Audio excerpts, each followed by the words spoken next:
Hello everyone, मेरे इस YouTube channel में आपका बहुत बहुत स्वागत है।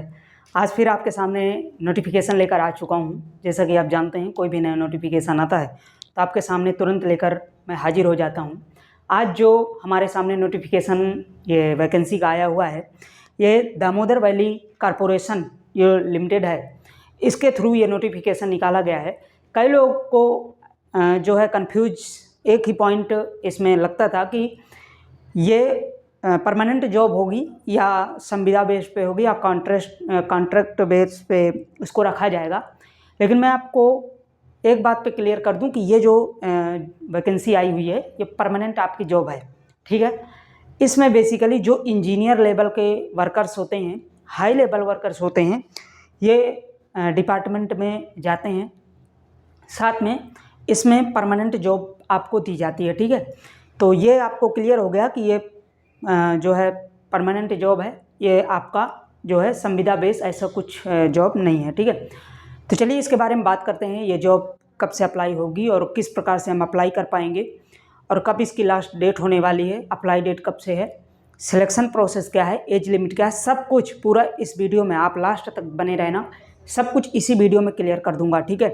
बार बार आपको कोई वीडियो नहीं देखना पड़ेगा, इसी वीडियो में आपका सब कुछ पूरे डाउट आपके क्लियर हो जाएंगे, ठीक है। अपने दोस्तों यारों, छोटे बड़े भाई बहन जो भी हों, आप शेयर भी कर दिया करो ताकि कोई भी अगर इसमें एलिजिबल है तो फॉर्म अप्लाई कर सके। वो ये मकसद से ना रह जाए कि हमको नोटिफिकेशन प्राप्त नहीं हुआ या हमको जानकारी प्रोवाइड नहीं हुई कहीं से। तो इस प्रकार से ये आप शेयर ज़रूर अपने जो भी सोशल मीडिया हों शेयर ज़रूर कर दिया करो, ठीक है। तो चलिए बात करते हैं। देखिए, Damodar valley corporation DVC short form में कहा जाता है, जो 2024 का नोटिफिकेशन आ चुका है, ठीक है। इसकी अप्लाई डेट की बात करें तो 5/6/2024 इसकी अप्लाई डेट है। 5 जो कि जून से आपका स्टार्ट हो चुका है और 4/7/2024 तक इसकी अप्लाई डेट है, लास्ट डेट है, ठीक है। तो देखो, 1 महीना का हमें पूरा प्रोसेस, 1 महीना का हमें समय मिलने वाला है। तो 1 महीने के अंतराल में आप इसको फॉर्म भर पाएंगे, ठीक है। फीस की बात करें तो जनरल, OBC, EWS, ठीक है, कि 300 रुपये है। और SC ST जो भी जो शेड्यूल कास्ट और ये आपके शेड्यूल टेरिटरी जाते हैं, ये आपके जो है 0 रुपये इसको रखी गई है। लेकिन मैं आपको बता दूं कि ये जो इसमें जनरल OBC में यदि आप फीमेल हैं या मेल हैं, यदि आप जनरल OBC EWS में आते हैं तो सभी के लिए 300 रुपये है। ये नहीं है कि फीमेल के लिए अलग है। इसमें काफ़ी जगह कई ऐसे फॉर्म आते हैं जो कि फीमेल के लिए अलग क्राइटेरिया रखा जाता है, 0 रुपये रखी जाती है, लेकिन इसमें नहीं है। जनरल OBC हमारी सिस्टर भी 0 रुपये उनको जनरल में आती हैं तो उनको 300 रुपये लगेगा। और यदि SC ST में आती हैं तो उनको 0 रुपये लगेगा, वो मेल हो या फीमेल हो, ये याद रखेंगे। तो सभी के लिए कहा गया है। जनरल OBC अपने क्राइटेरिया के हिसाब से आप देख लेंगे, ठीक है। एज लिमिट की बात करें तो 18 से लेकर 28 साल तक इसमें एज लिमिट है। अब देखिए, इसमें जो 18 मिनिमम है और मैक्सिमम 28 साल है, लेकिन इसमें एज रिलैक्सेशन कहा गया है। तो एज रिलैक्सेशन होता क्या है? जैसे आपका संविधान में कहा गया है, संविधान में एक प्रावधान है कि यदि आप जो SC ST से बिलोंग करते हैं तो आपको 5 साल के लिए छूट दी जाएगी, और OBC में है तो आपको 3 साल के लिए छूट दी जाएगी। तो ये कहें कि जो 18 से लेकर आप OBC हैं तो 18 से लेकर 3 साल और इसमें जोड़ देंगे तो 31 साल तक भर पाएंगे। और यदि OBC हैं वो जनरल और ये आपका SC ST हैं तो आप 18 से लेकर 32 साल तक इसमें आप भर पाएंगे, क्योंकि 5 साल के लिए SC ST के लिए मिल जाता है और OBC के लिए 3 साल के लिए मिलता है, ठीक है। जनरल के लिए कोई छूट नहीं होती। जनरल एक ऐसे कास्ट है जो कि आपका फिक्स, आपकी डेट आप बर्थ आपकी काउंट की जाती है, 28 साल तक ही भर पाएंगे, ठीक है। अब आगे और बात करें तो क्वालिफ़िकेशन इसमें कहा गया है। क्वालिफ़िकेशन आपका 10th और डिप्लोमा। 10th भी इसमें वैकेंसी आई है, 10th की भी है। यदि आप मिनिमम 10th पास हैं तो आप फॉर्म भर पाएंगे। डिप्लोमा के लिए भी है, जैसे डिप्लोमा होते हैं आपके इंजीनियरिंग वगैरह, ये सब भी जो है, जो डिप्लोमा धारक है होते हैं स्टूडेंट, उनके लिए भी ये मौका होने वाला है, ठीक है। टोटल पोस्ट जो कि इसमें 64 पोस्टें हैं। कितनी हैं भैया? 64 पोस्टें। तो इसमें 64 पोस्टों का पूरा नोटिफिकेशन आपका दिया गया है। अब देखिए, पोस्ट वाइज और नंबर एलिजिबिलिटी। पोस्ट कौन सी है और पोस्टों की पूरी जो है हर एक पोस्ट में वैकेंसियाँ कितनी आई हुई हैं, उसकी जो है आपकी एलिजिबिलिटी कितनी रखी गई। तो जूनियर इंजीनियर मैकेनिकल की जो पोस्ट है उसमें टोटल 16 पोस्ट हैं, 16 जो है पोस्टें हैं। जूनियर इंजीनियर इलेक्ट्रिकल की 20 पोस्ट हैं। जूनियर इंजीनियर C&I की 2 पोस्ट हैं। जूनियर इंजीनियर सिविल की 20 पोस्ट हैं और जूनियर इंजीनियर कम्युनिकेशन की 2 पोस्ट हैं।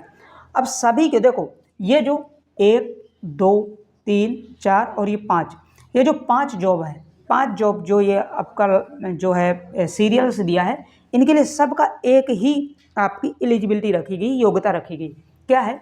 Diploma in engineering in related trade या ब्रांच।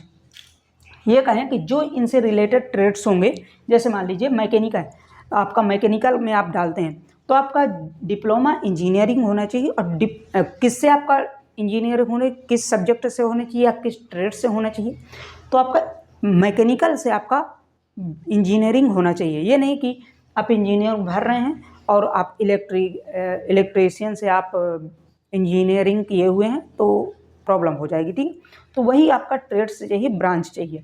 ठीक है, तो ये सभी के लिए। और प्लस आपको जनरल OBC हैं तो आपको 65%, 65% अडॉप्ट होना चाहिए। आप मार्क जो है प्राप्त किए हों। यदि SC/ST हैं तो आपका 60% आपका मार्क होना चाहिए। तो इस प्रकार से यदि आप इसको फुलफिल करते होंगे तो आप इस फॉर्म को भर पाएंगे।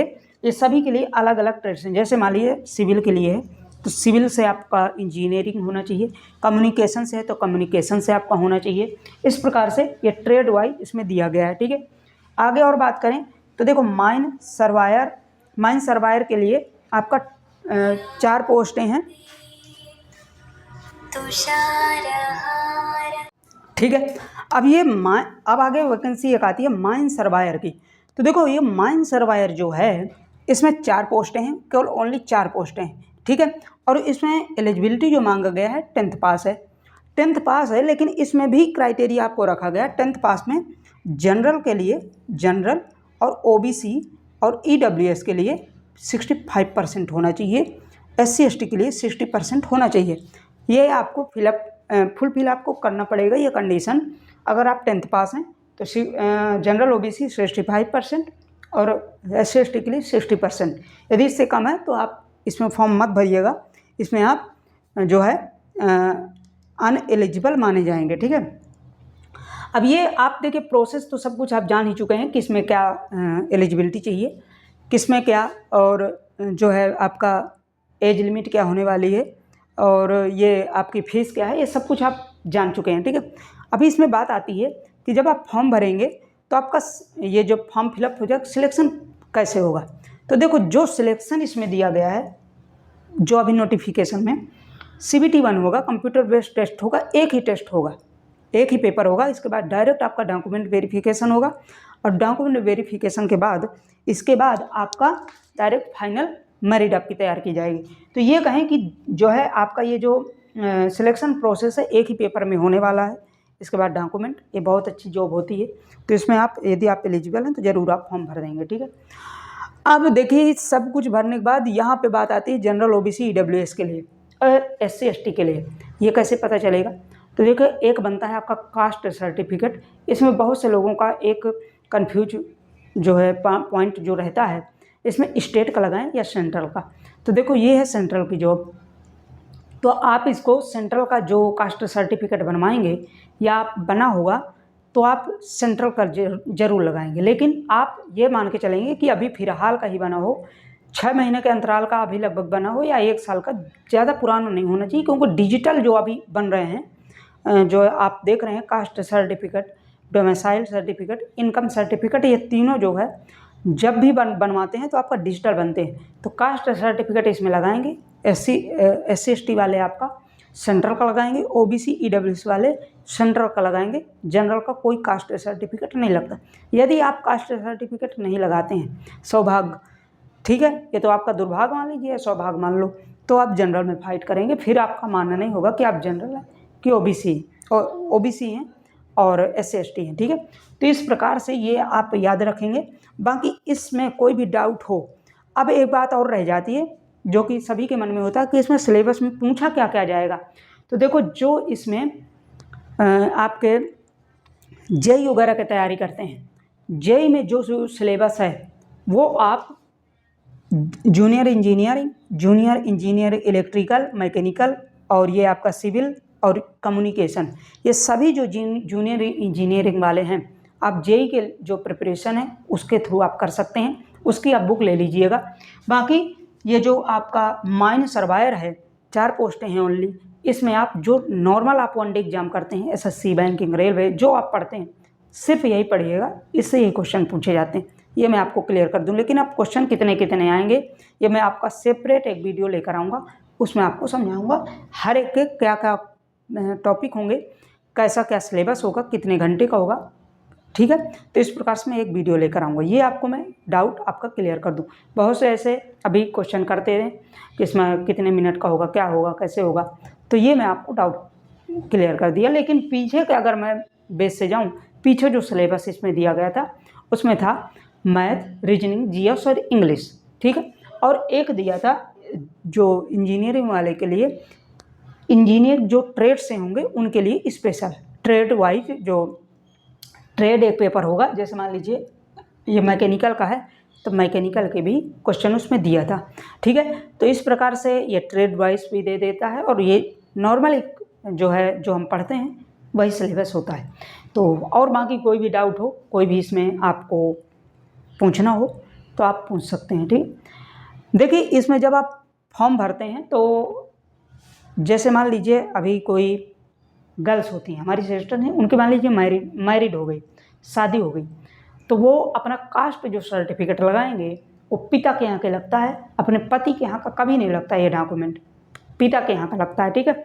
तो पिता के यहाँ से ही बनता है वो कास्ट सर्टिफिकेट, अपने ससुराल का नहीं लगाएंगे, अपने जो है पिता के घर का, अपने फादर के घर का ही लगाएंगे, ठीक है। तो इसमें अब और कोई डाउट सेशन में है तो आप पूछ सकते हैं, और इसी तरह के मैं अपडेट हमेशा जल्द से जल्द आप तक पहुंचाने का प्रयास करता हूं। तो इस चैनल को सब्सक्राइब करें, लाइक करें, दोस्त यारों में आप जो भी सोशल मीडिया हो आप शेयर करें, ठीक है।